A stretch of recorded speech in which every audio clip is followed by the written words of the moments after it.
Morning, everybody. I was thinking to myself, since last year when I invited my friend Ms Zeinab to come and speak to you today, how am I going to introduce this person who's made such an impact in my life and the lives of so many other people?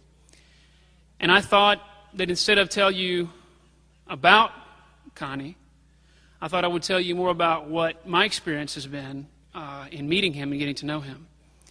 I met Ms Zeinab about 4 years ago at a human rights conference.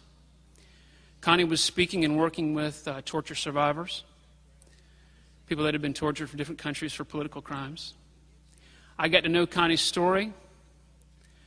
I spoke with him in detail, and I thought to myself, I'm ashamed of myself that I did not know more about the history of the Kurds, the history of the Kurds in the Middle East, and the persecution that these people have suffered for so many years.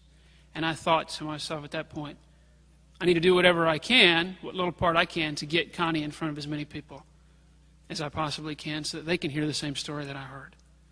So without further ado, please welcome to Baylor, Ms Zeinab.